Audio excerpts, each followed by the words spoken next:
Saya buka dulu yuk. Ngomong. Itu dia. Oke.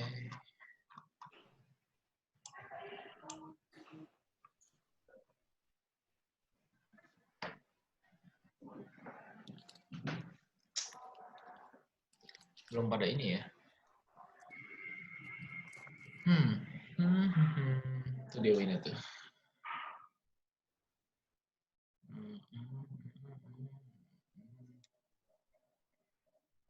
Wina, belum, masih connecting.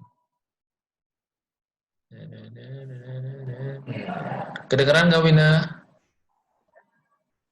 Wina. Tes. Halo Kak, Ya, kedengeran nggak?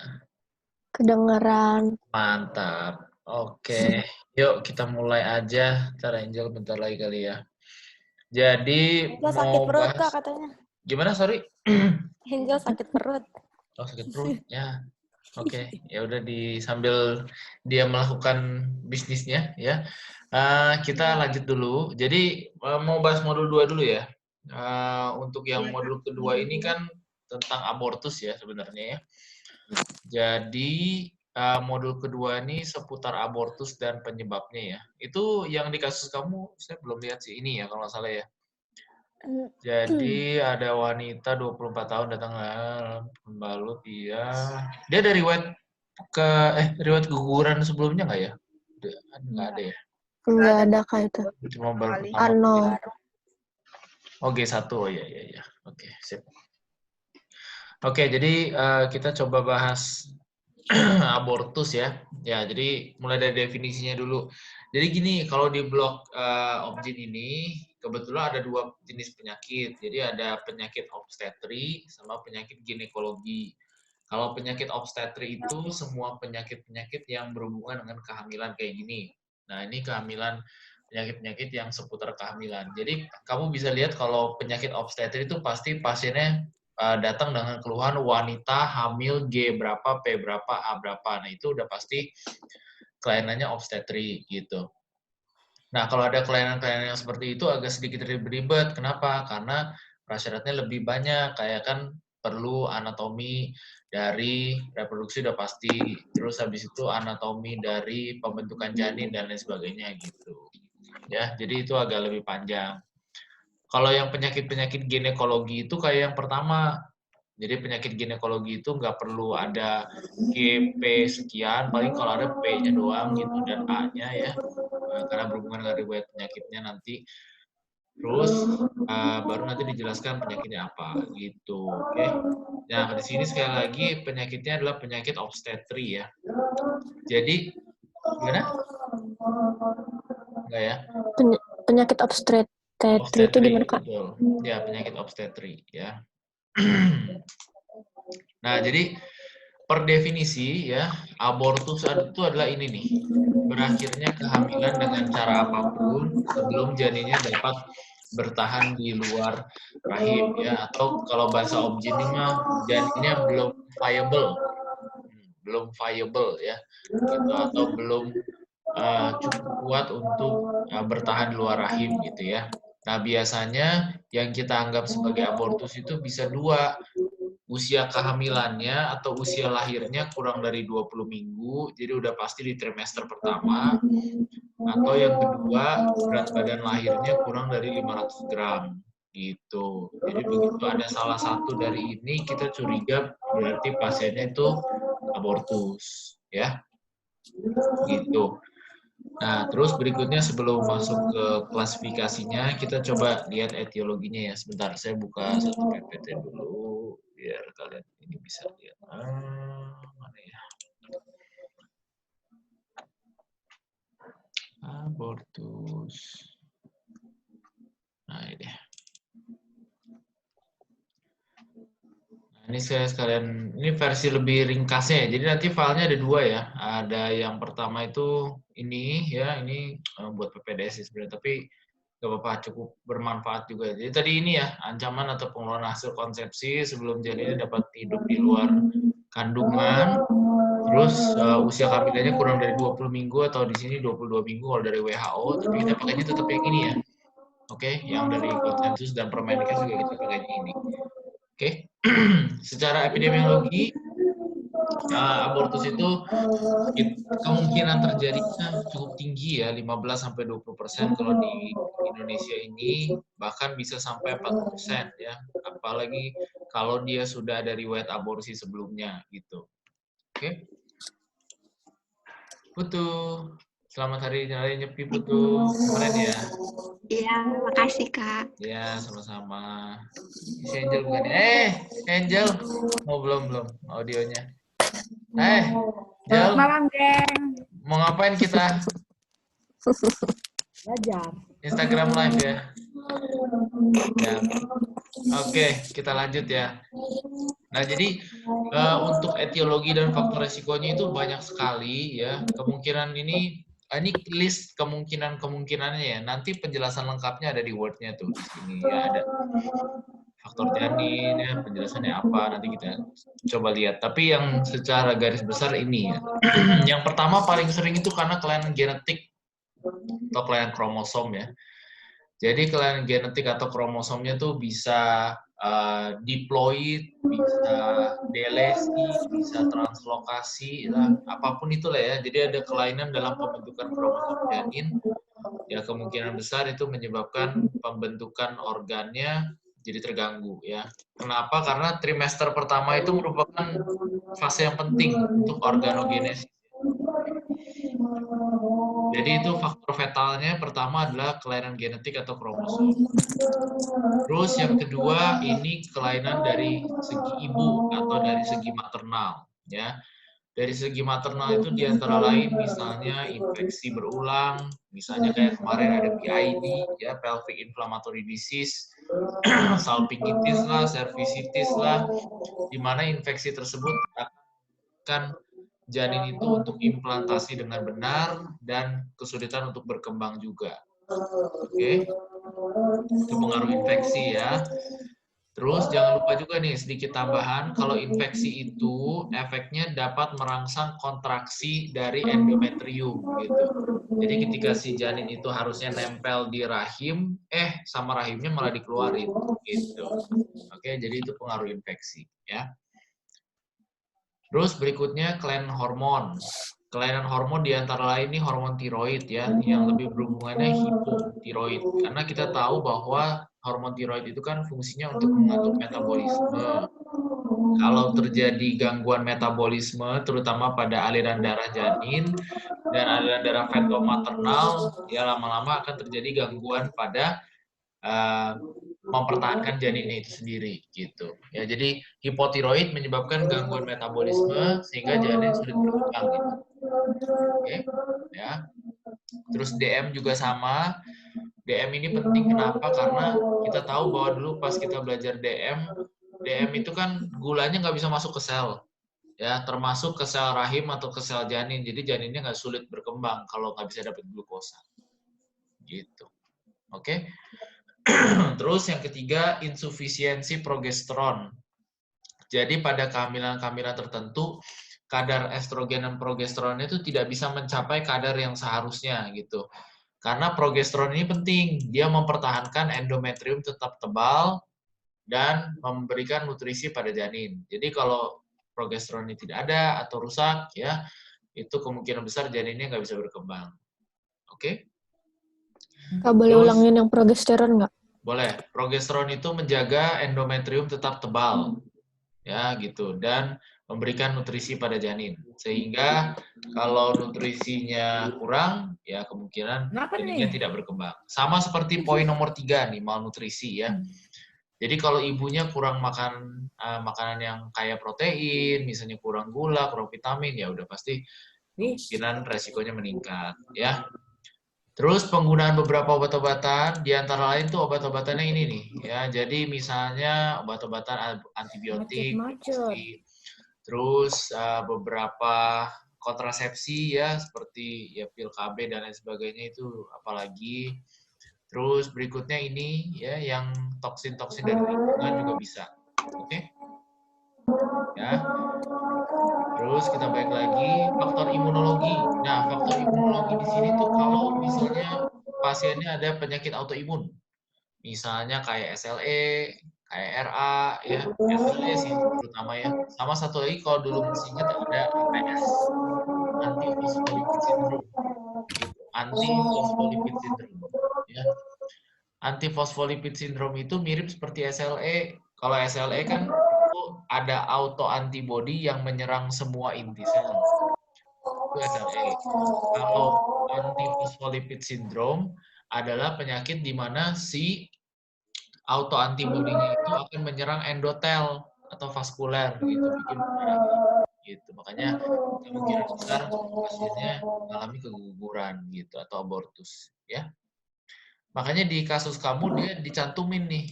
Kalau kita lihat ya kasusnya nih, ada yang kata-kata yang disebut sebagai subchorionic bleeding. Nih lihat nih. Iya. Nah, ini subchorionic bleeding. Jadi subchorionic bleeding itu menandakan bahwa ada lapisan plasenta sama endometrium yang lepas gitu loh. Oke. Jadi nanti kelihatannya secara teori akan seperti ini. Misalnya kan rahim nih, ya kan? Ya. Si plasenta yang tadinya nempel ke sini di sini jadi robek. Brek. Ya. Begitu dia robek, maka hasilnya sekarang gini. Nah, di sini tuh ada celah di mana terisi oleh darah semua. Nah, ini namanya subchorionic bleeding. Nah, gitu. Oke? Sip? Cukup jelas? Oke, kita lanjut lagi ya. Nah, kemudian yang penting lagi bisa terakhir yaitu kalau misalnya ada kelainan anatomis dari ibunya ya. Misalnya incompetent cervix. Incompetent cervix itu paling sering, salah satu yang paling sering, di mana cervixnya itu membuka sebelum usia kehamilannya gitu loh. Oke, sebelum usia kehamilannya matang, atau cervix itu cuma boleh membuka kalau saatnya in partu, ngerti nggak? Saatnya ingin melahirkan baru dia terakhir-terakhir melebar dan kita bilangnya ada pembukaan kan gitu. Selama masih trimester awal, cervix itu jangan ada pembukaan gitu. Nah, kadang-kadang ada keadaan-keadaan yang menyebabkan si cervix itu jadi inkompeten gitu loh. Udah membuka sebelum waktunya, sehingga dia menyebabkan abortus atau kehamilan yang prematur. Oke? Sip, nanti penyakit-penyakit yang lainnya mungkin minggu depan lebih diperdalam nanti penyakit-penyakit ginekologinya ya. Terus yang terakhir kalau ada kelainan pada koagulasi ya. Jadi kelainan-kelainan koagulasi itu kayak hemofilia lah, ITP misalnya ya. Itu contoh-contoh penyakit darah yang menyebabkan gangguan pembekuan gitu. Oke? Atau memudahkan perdarahan ya. Satu lagi terakhir ya faktor ayah karena kelainan sperma, tapi ini lebih jarang ya. Lebih sering itu faktor fetal atau faktor morfologi. Oke.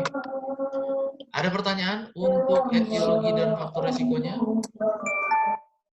Cukup jelas ya. Nanti penjelasannya ada di sini ya. Tuh, jadi pemakaian obat-obatan, ya rokok, alkohol ya udah jelas ya, nggak boleh ketika hamil. Oke. Kurang nutrisi ini tadi udah dijelaskan ya, hipotiroid, DM. Ini sebenarnya yang tadi itu kayak rangkumannya gitu ya. Faktor imunologi, trauma fisik nih, jatuh misalnya ya, atau kecapean biasanya bisa juga itu ya. Oke. Kompetensi cervix. Nah, yang penting itu kita pelajari ininya nih. Kamu nih kompetensi 4-nya nih ada di sininya nih. Ya, pembagian klinis, pembagian klasifikasinya. Kita lihat yuk. Jadi yang pertama, abortus itu dibagi dua ya. Ada yang berdasarkan penyebabnya, oke. Ada pembagian secara klinis. Kalau menurut penyebab atau kejadian. Gimana, Jal? Yang lain tuh pada lemot, di sini lemot loh. Oh ya, coba. Yang lain lemot nggak? Enggak. Enggak. Oh, enggak. Aku juga enggak. Enggak. Wina aman nggak? Sip. Putu aman. Putu aman ya? Oke. Aman. Sip. Padi aman nggak? Aman, Kak. Oke. Pelan-pelan aja lah ya. Terus jangan takut jalan. Nanti ini di-record kok. Gitu. Jadi nanti saya upload ke YouTube, kalian bisa nonton lagi. Ya. Tenang aja. Ya. Oke. Terus lanjut berikutnya. Nah, kalau menurut kejadian atau prosesnya ya, dibagi dua nih. Ada abortus spontan, ini 90%, sama abortus provokatus ya. Kalau ini yang provokatus ini dengan menggunakan alat atau medikasi gitu. Yang kasus kita kemungkinan besar sih yang ini, abortus spontan ya. Jadi abortus provokatus itu ada dua, ada yang terapeutik ya, memang misalnya nih, udah dia memang ada tanda-tanda bayinya itu nggak berkembang misalnya. Ada mola hidatidosa misalnya. Atau misalnya ada kelainan kromosom. Oke, ya udah nggak apa-apa kita gugurin secara medis karena memang kita udah tahu ada indikasi untuk melakukan abortus gitu. Kebayang nggak? Ya, baru Sengaja. boleh gitu. Oke. Nah, tapi yang banyak di luaran juga yang ini, provokatus criminalis gitu. Jadi misalnya udah berhubungan, ternyata ceweknya hamil, ya udah masuk ke sini gitu loh. Oke? Sip. Berarti kalian tolong ya dijaga ya. Nah, lanjut. Senyum si baby kan? Ya, berikutnya kita mau menjelaskan yang ini, yang klinis. Nah, kita yang penting yang klinis nih, kalau yang kita. Ya, jadi dari pembagian klinis itu ada beberapa ya. Singkatnya yang ini nih, kita lihat dulu tabelnya ya. Nah, ini dia tabelnya nih. Oke. Ada beberapa jenis abortus yang kita mesti tahu. Abortus imminens, incipient, incomplete, complete, missed abortion. Nanti satu lagi ada abortus habitualis, tapi belum dimasukin di sini ya. Kita mulai dari abortus imminens. Yang kamu abortus apa tadi? Incomplete. Incomplete ya, oke. Kita lihat dulu dari yang imminens yuk. Jadi di imminens ini adalah kita bahasa Indonesianya itu abortus yang mengancam gitu. Oke, mau jadi abortus, ibaratnya begitu, tapi belum gitu. Oke, abortus yang mengancam. Nah, karena dia baru mengancam, tanda kutip, jadi yang pertama tuh perdarahannya cenderung sedikit, ya. Perdarahannya sedikit lah. Paling biasanya kita bilangnya spotting.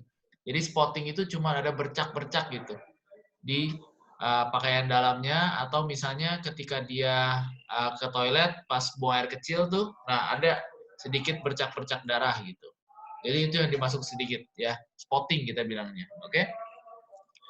Terus bisa nyeri perut, bisa enggak, ya. Jadi nyeri perutnya ringan sampai sedang, oke? Ringan sampai sedang.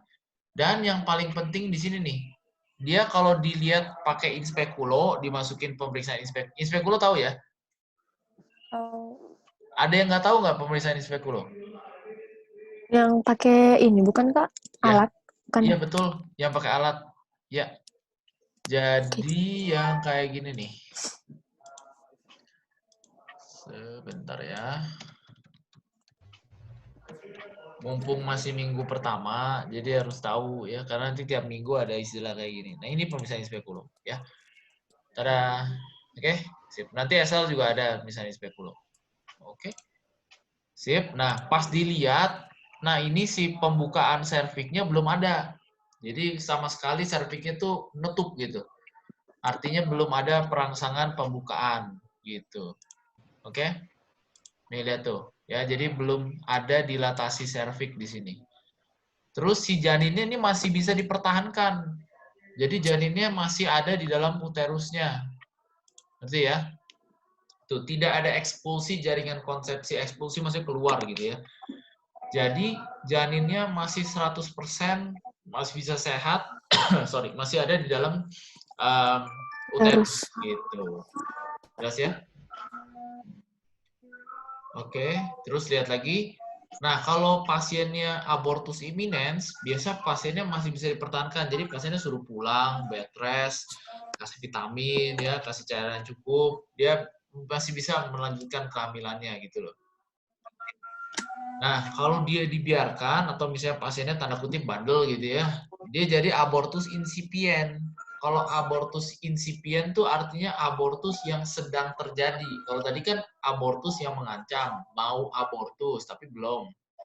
Kalau di sini abortus incipient tuh abortus yang sedang terjadi gitu loh. Oke, yang sedang terjadi. Nah, karena dia sedang terjadi, maka dari itu perdarahannya pasti lebih banyak. Ya, jumlah darahnya sedang sampai banyak. nyeri perutnya juga pasti lebih hebat. Kenapa? Karena di sini si uterus itu sedang mencoba mengeluarkan isi janin gitu. Isi dari uterusnya gitu. Janin yang belum berkembang itu lagi dikenali sebagai benda asing dan ingin dikeluarkan. Nah, perbedaannya dengan yang imminence ya, selain tadi jumlah darah dan nyeri perutnya, yaitu serviksnya. Ini nih. Nah, kalau di abortus incipient, serviksnya sudah ada bukaan, sudah terlihat terbuka pada pemeriksaan in speculo. Tetapi masih nih pada abortus incipient itu pasiennya tidak ada jaringan janin yang keluar gitu. Jadi baru perdarahan aja, baru mulus-mulus aja, tapi begitu kita lihat pemeriksaan in speculonya, oh janinnya masih ada yang di dalam gitu, janinnya masih ada di dalam.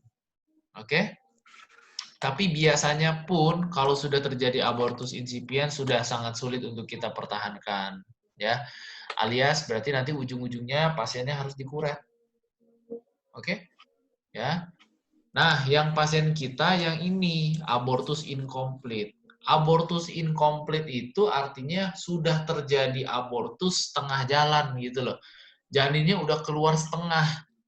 Gitu, tapi masih ada sisa-sisa jaringan yang ada di dalam si uterus. Jadi perdarahannya sama, sedang banyak, nyeri perutnya mungkin lebih hebat dari yang incipient. Terus serviksnya udah benar-benar terbuka di sini ya. Bedanya yang incipient sama incomplete kalau secara bukaan, mungkin kalau yang incipient tuh baru 1 sampai 2 cm bukaannya. Kalau yang incomplete itu bisa 3 sampai 6 cm. Jadi lebih besar lagi gitu ya. Oke. Dan yang membedakan di sini ketika kamu lakukan pemeriksaan in speculonya tuh benar-benar udah terlihat jaringannya tuh keluar gitu. Ya, kadang-kadang kita jangan bayangkan udah jadi bayi gitu ya. Kadang-kadang dia belum jadi loh. Kadang-kadang dia cuman kayak apa ya? Kayak jelly gitu. Cuman merah gitu. Kayak keluar gitu aja ngegumpal. Kayak kamu misalnya menstruasi tapi banyak sekali gitu. Kadang-kadang ada yang menggumpal ya kayak gitu jaringannya. Oke? Itu jaringan yang diharapkan eksposi itu seperti itu. Itu incomplete. Nah, kalau incomplete ini kita tata laksananya harus cepat. Kenapa? Karena dia perdarahannya banyak sekali dan nyerinya lumayan hebat. Maka resiko untuk terjadinya infeksi ataupun kamu ada 2 aja? Ya mau. Oh, luar biasa, kaget saya. Oke. Jadi ya, oke. Abortus incomplete dia harus cepat ya tata laksananya ya, gitu. Nah, kalau dia dibiarkan, nanti sampai ke sini, abortus komplit ya. Jadi abortus komplit tuh ibaratnya udah selesai abortusnya gitu loh. Jaringannya udah keluar, hampir 100% udah keluar semua. Jadi justru di sini sisa-sisa perdarahannya udah makin berkurang, nyeri perutnya juga hilang, tanda kutip ya. Serviksnya ini bisa dalam 2 keadaan, bisa terbuka lebar, misalnya 8-10 cm, atau bahkan tertutup. Kenapa dia tertutup? Karena semua sisa jaringannya udah nongol, udah keluar gitu loh. Udah selesai ibaratnya abortusnya gitu. Ya. Dan semua jaringan konsepsinya udah keluar. Nah, gimana cara kita ngebedain atau kita meyakinkan abortusnya udah komplit atau incomplete gitu loh. Ya, kan kalau dari pemeriksaan spekulo atau pemeriksaan dalam agak sulit, maka dikonfirmasi USG gitu. Ya. Nanti dari USG kelihatan dia kira-kira cuma setengah yang keluar atau semua gitu. Oke? Ya. Kalau udah jadi abortus komplit, tidak perlu dikuret. Kenapa? Udah keluar semua. Iya, kan udah keluar semua. Apa yang mau dikuret? Ya, jangan bilang dikuret, remet nanti, yakin saya. Oke? Itu. Kalau kasusnya sih kemungkinan besar cuma 2 kamu variasinya. Kalau nggak incipient, incomplete gitu aja. Oke? Tapi jangan takut ngebedainnya. Dari segi gejala klinis mungkin mirip-mirip, tapi pasti dikasih hasil USG gitu. Ya, tadi dikasih nggak? Enggak. Dikasih. Kasih ya. Nah, biasanya sih dibantu lah dikasih gitu. Nah, ini adalah 4 jenis abortus yang sering di masyarakat kita tuh hampir sehari-hari ada lah gitu ya. Nah, yang beda itu ini nih, ada 2 lagi, sama satu lagi yang saya kasih lihat nih. Yang pertama itu ada misabortion. Ya. Misabortion itu adalah adanya aborsi tapi tidak diketahui selama 3 bulan. Ya. Tuh. Jadi missed abortion adalah ada aborsi udah terjadi nih, udah janinnya udah meninggal tapi kita nggak tahu ya. Gitu selama kurang lebih 3 bulan gitu. Oke, jadi pada trimester pertama sama sekali kita nggak tahu missed abortion itu, ya. Terus janinnya udah mati tapi tidak ada ekspulsi. Jadi benar-benar dia merasa kayak janinnya masih di dalam aja gitu. Tapi normalnya kan harusnya misalnya nih pada trimester awal tuh pasiennya ada mengeluh nyeri perut karena ada gerakan janin kan atau pembentukan janin. Terus misalnya ada sedikit-sedikit mual, ini nggak ada sama sekali gitu. Terus pas dilakukan pemeriksaan denyut jantung atau USG udah hilang tanda-tanda vital janinnya gitu ya. Oke. Terus satu lagi septic abortus ini jarang juga ya. Septic abortus ini kalau ada tanda-tanda infeksi atau sepsis yang menyertai abortusnya ya. Ini lebih jarang. Biasanya kalau ada abortus septic ini berbarengan dengan misalnya infeksi kayak kemarin salpingitis, cervicitis dan sebagainya gitu. Jadi ditandai dengan keputihan. Ya. Nah, yang kita takutkan itu satu lagi ada ini nih. Jadi ini penjelasan lengkapnya nanti ada di sini ya. Oke, jangan takut ya. Tuh kayak abortus iminan apa, insipient apa, incomplete apa, complete apa, missed abortion. Ini tadi ya. Ini ingat nih, janinnya tidak dikeluarkan kurang lebih selama 8 minggu ya. Sekitar ya 2 bulan lah. 2 bulan lebih. Ya, gitu. 8 minggu ya, pakai minggu aja. Karena kalau di obgyn kita biasakan pakai minggu. Ya, gitu. Janin mati tapi tidak dikeluarkan selama kurang lebih 8 minggu. Septic abortus tadi. Nah, ini satu lagi ada abortus habitualis. Makanya tadi di awal saya nanya, dia ada nggak riwayat aborsi sebelumnya? Jadi, abortus habitualis itu bukan kayak gini ya. Bapak, ini kebiasaannya apa? Oh, saya biasanya abortus, kata ibunya ya. Bukan begitu ya. Jadi, abortus habitualis itu adalah dia pernah riwayat abortus spontan 3 kali atau lebih. Dan abortusnya berturut-turut. Ngerti nggak? Anak pertama aborsi, misalnya anak kedua gagal juga, anak ketiga gagal juga gitu misalnya. Tiba-tiba, Kak. Iya, betul, bisa tiba-tiba. Gitu. Ya, kenapa begitu? Karena gini nih. Ya, coba saya kasih lihat sebentar. Nih, kalau misalnya katakanlah ini udah aborsi gitu ya. Berarti kita kan pakai alat kuret nih. Kamu tuh akan mengerok semua ini loh gitu loh. Ini daerah ini semua kamu kerok. Kayak alpukat gitu, kamu belah jadi 2, kamu kerok habis ya. Ya. Nah, masalahnya kalau dia dikerok habis, ini kan nanti jadi jaringan ikat, bener nggak? Ya kan? Ketika nanti ada zigot yang baru, mau nempel ke sini, nggak bisa. Mau nempel ke sini, oke, nempel dia di sini nih. Tapi perkembangannya jadi kurang baik, gitu misalnya. Ataupun dia nempel di sini, nanti aborsi lagi, gitu. Oke? Jadi, Kak, nanti yang dikuret calon tuh ibu-ibu apanya, Kak? dijaga baik-baik ya. Gimana, Fadia? Yang dikuret tuh apanya? Oh, Yang endometriumnya, Fadia. Dikuret. Oh, endometrium. Iya. Sangat tidak menyenangkan itu. Ya. Gitu. Kalau dikuret gak bisa hamil lagi, Kak? Bisa. Bukan dia nggak bisa hamil lagi, cuman resiko terjadinya kegagalan saat hamil, aborsi lagi, betul, Fadia harus dikasih tahu gitu. Oh. Ya. Karena biasanya ya ini kuretnya itu sadis ya, ini kayak gini loh. Tuh. Dikerok, bener-bener dikerok kayak gini tuh. Oke. Sip.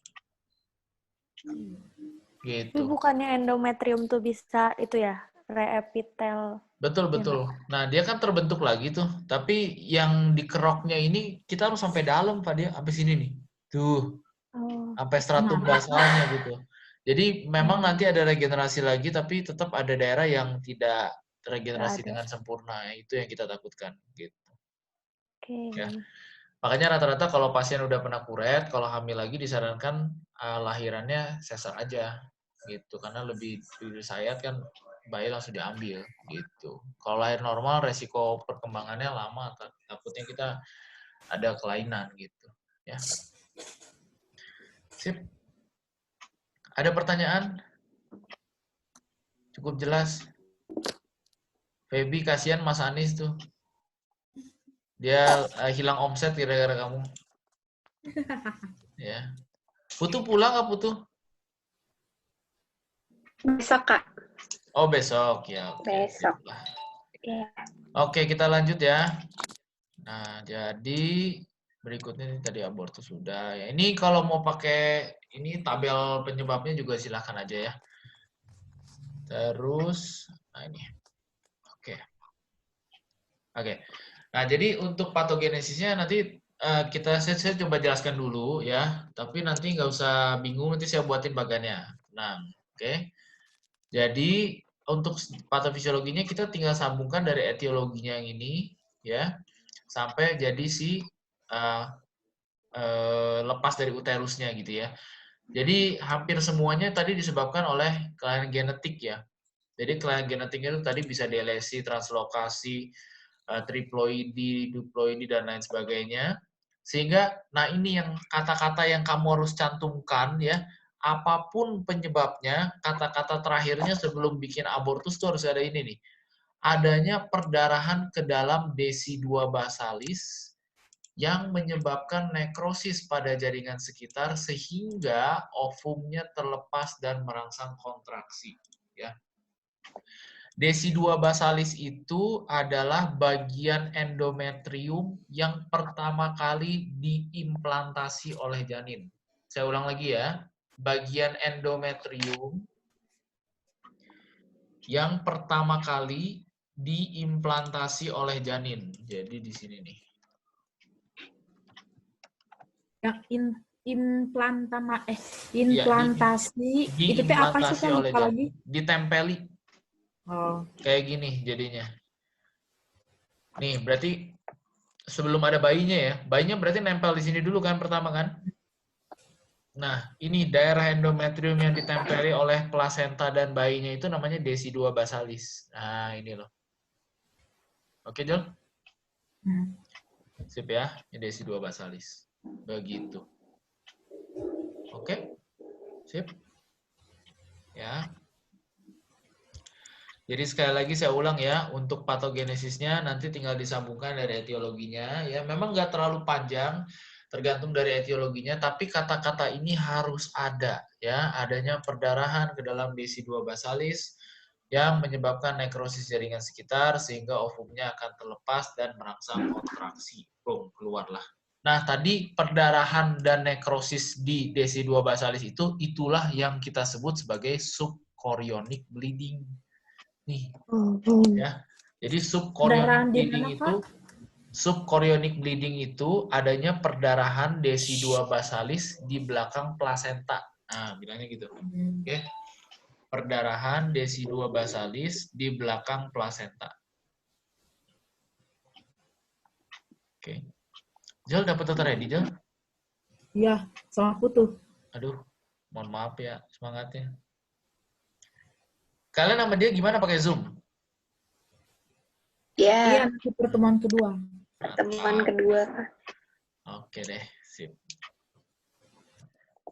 Ya, kayaknya kalau di pasien kamu sih cuman gara-gara kromosom deh. Jadi tuh lihat nih, dia pertama kali pasiennya tuh menyarankan untuk bed rest. Jadi mungkin ini udah ada abortus imminens ya, yang pertama. Tapi dia tetap aja aktivitas, apalagi aktivitas sebagai instruktur fitness, ya udah lebih nggak terganggu lagi implantasinya ya. Apalagi nah ini nih hubungan intim nih ya, tolong kasih tahu calon bapak-bapaknya ditahan ya. Gitu. Hamil tuh nggak boleh, Kak. Boleh trimester akhir tapi gitu, trimester 2 ketiga justru pas udah gede gitu baru boleh gitu. Karena kan dianggap udah lebih stabil gitu. Trimester awal jangan ngapa-ngapain, ngerti nggak? Cuman 3 bulan gitu ya. Ntar macam-macam menjadi begini nih. Ini banyak nih kasus real nih tiap hari mungkin ada nih kayak gini. Biasanya ibunya bilang, iya si bapak sih gitu ya. Terus nanti bapaknya bilang, ah udah buat lagi aja katanya. Kan jangan kadang-kadang. Aduh, ampun. Itulah udah klasik lah itu nanti ya. Coba sendiri itu. Apalagi di sini tuh terlihat dari USG-nya kita bisa tentukan ya nanti apakah dia insipient, imminent atau complete atau incomplete gitu. Ya. Oke, kita lanjut lagi. Sebentar ya. Oh ya. Terus, yang mana tadi? Oke, untuk secara diagnosis ya atau gejala klinisnya yang kita cari, yang pertama perdarahan udah pasti ya. Jadi ini GK dan PATFIS-nya ya. Yang pertama itu perdarahan yang kita cari ya. Perdarahannya sangat bervariatif tergantung derajat abortus yang kita temukan ya. Jadi kalau misalnya derajatnya tadi incomplete ya pasiennya ya, itu berarti perdarahannya cukup banyak ya. Itu bisa kalau kita hitung gelas mungkin bisa 2 sampai 3 gelas biasa. Jadi satu gelas itu kan 200 cc bisa sampai 3 gelas. Makanya kenapa yang incomplete itu tata laksana harus cepat karena risiko terjadinya shock dan juga perdarahan yang masif itu cukup besar ya. Perdarahannya tadi terjadi karena ada perdarahan di desi 2 basalis, itu patofisiologinya, ngerti ya? Jadi perdarahan pervaginam terjadi karena ada perdarahan pada desi 2 basalis. Atau bisa juga kita bilang subchorionic bleeding. Ya. Subchorionic bleeding. Gitu.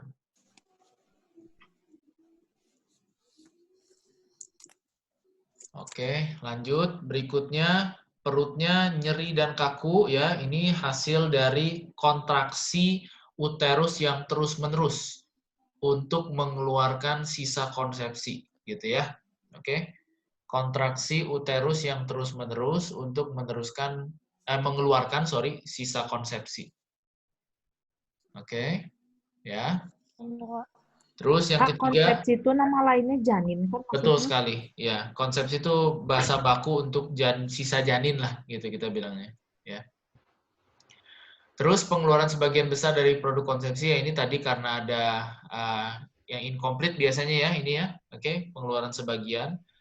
Terus serviks dapat tertutup atau terbuka, ini tergantung sekali lagi dari jenis abortusnya.